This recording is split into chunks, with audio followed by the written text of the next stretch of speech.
ma ñoo la indi ci àddina yar la jàng la ba nga mat ba mën kii lui-même il a dit une fois bu leen topp politiciens yi nga xam ne seen doom ñu ngi fële et tout cela nga am say waajur ñu yar la dàngal la ba nga mat et tout cela ngay dem di topp ay politiciens noonu mais ça dit que lui-même Sonko est contradictoire. Je te dis, c'est-à-dire que c'est l'expression achevée de la contradiction. Toujours lu mu wax il dira le contraire. loolu moo di li nga xam ne il faut ñu delloo si suñu xel c'est surtout ñoom il devait avoir des conseillers mais chemin bi ñu jaar soit dañ leen di topp ñu dugal ñu ci guuta ou topp ñu leen ñu arrêté leen pour mën a del un autre chemin. Le Sénégal amoon na avance ci beaucoup de pays yëpp dañ koy tàgga ci loolu. démocratie tolérance l'acceptation de l'autre fii nga gis ñun Sénégal dañuy séente suñu biir duñu xool waaso duñu xool ku dëkk fële man maa ngi jóge fële ñëw takk jabaru Lebu fii bokku ñu xamante wu ñuy rien du tout kii jóge fële dem takk jabaru alpulaar fële ca Fouta ñuy séntu ñu amul benn problème bu ñëwee ba di introduire certains problèmes à l'intérieur pour diviser pour wan kii baax na kii baaxul et cetera baax newul ci loolu baax ci jëf nga koy xamee xam nga nit mën na baax mais du tabe parce que boo amul loo maye doo ko maye mais lu tax nga bon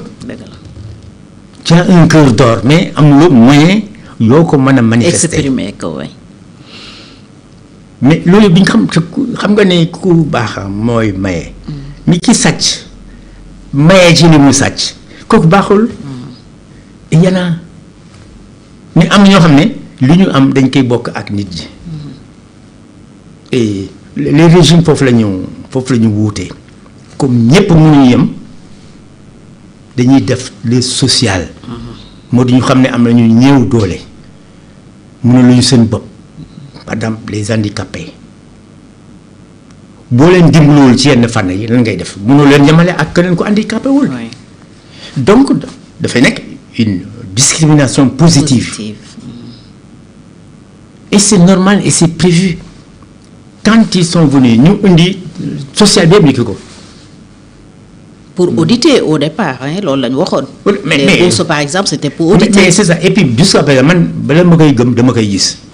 wax nañ ko mais jëf ji moo des. mais dindi bi sax warul woon et gis nga mag ñi nga xam ne dañu ànd na ñoom ki la loolu ñuy jëkk ŋàññ ndimbal bi ñu doon def ci ñun ngeen dindi ko jël benn député boo xam ne musul am vélo nga jëndal ko oto 50 millions jox ko teguloo ko fenn man bind naa ba tey le train de vie de l'État n'est pas normal député yi li leen di fay ma ne leen fay parce que c'est pas benn liggéey boo xam ne il est assujetti à venir 8 heures à travailler 8 heures de temps lu ko neex lay def on lui a garanti certaines choses mais oto kër per diem passeport diplomatique et je ne sais quoi et quoi xeex nañ ci mais biñ ñëwee est-ce que def nañ ko ils ont fait pire loolu yëpp nag moo war a yee sénégalais yi bu ñuy fal nit ñu xam ki ñuy fal mooy kan fan la jaar ak mooy kan du yomb mais c'est une nécessité absolue booy fal nit wala nga koy dénk sa tey da ngay xam ki ngay fal mooy kan mais boo xamul mooy kan nga jël dox nga ko ci loxo yoo xam ne ëllëg ki si biir mën na sànq affaire wala mu def la qu'est-ce qu'on a vu débat bi ci fond fal leen dañuy sax manquer de respect à ñi leen fal parce que au lieu que un retour ils remercient ceux qui les ont élus non ils ont dit ñun lañ fal parce que ñun ñoo fi nekk alors lu ñu neex la ñuy def c'est une grave erreur, madame. Il faut qu'il revienne. Oui. Débat bi ci fonds politique yi lan moo ci sa àtte. Mais c'est la même chose. Fonds politique moo waxal boppam. Et puis pour te dire la contradiction de Sonko. Oui, mais en parlant de train de vie da nga jàpp ne lu ñu war a dindi la wala il est nécessaire pour le président d'avoir des fonds spéciaux. Lu ñu war dindi la non seulement lu ñu war dindi la. mais même certains corps yu am des fonds communs war nañ ko dindi. parce que inspecteur des impôts bi ak enseignant bi kan moo ëpp njariñ pour réew mi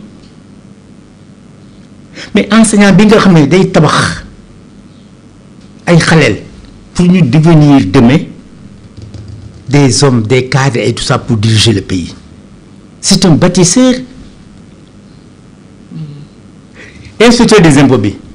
juuti la ramasser impôt lay def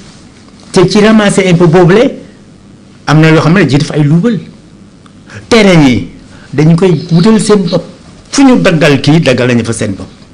jaarul ci yoon. Or dans le droit chaque Sénégalais a droit à un lopin de terre pour vivre pour habiter chaque Sénégalais. Dans la mesure du possible. Mais defuñu ko ñu fi am ay 50 kër ay trucs et tout ça fu ñu ci di jaay di joxe di maye di et cetera du yoon réew mi ñoo ko bokk donc fonds yooyu yëpp c'est à revoir c'est les douaniers les inspecteurs du trésor inspecteurs. certains acteurs de la justice enseignant bi nga xam ne day xëy jël ay xale yu dara nekkul mu dugal seen bopp xam-xam ba ñu devenir des trucs là kooku mën nga ko fay. ñu ko fay te amul loolu et tant d'autres ñi nga xam ne par exemple ils sont chargés de la sécurité les forces de machin là. de l'ordre. de l'ordre ñenn saa dañuy dem Casamance équipage ñu rey leen. quand il y a des événements ils sont pas protégés parce que tant que joxuñu leen ordre du ñu tirer on leur jette des pierres parfois ñu rey leen am na ñoo xam dañ ciy dee. Des gens qui ont défendu le territoire ils sont devenus des handicapés li ñu leen war la joxuñu leen ko on prend des députés ou des je ne sais quoi là on donne 8 millions 7 millions 4 millions de salaire avec des avantages à n'en plus finir. Pourquoi? En contrepartie de quoi? de parler comme ça. Pour terminer gouvernance wu Pastef ci 2 ans yi noo ko apprécier dañu yegsi woon ak slogan wu jub jubal jubbanti nan nga leen di évaluer parce que bind nga lu bëri ci wàllu gouvernance critiqué nga aussi régime yi fi jot a jaar ci wàllu gouvernance ni ñu yore réew mi ñii nan nga apprécier ni ñu ko defee ci ñaari at yi. ñaari at yi xam nga ko ba am nañu koy waxee ci wolof laa ku sa karaw bopp réer nga nga làmb sa kàng. ñun ñoo vivre ndoo donc nettali amul. xam nga ñu nekk fële ma leen nettali mais ñun ñuy vivre la situation nous sommes en mesure de dire est-ce que ça va ou ça ne va pas. Qui avait dit que ñaari at non ñaari weer jën dootuñu ko jënd dañuy seet kuñ koy may parce que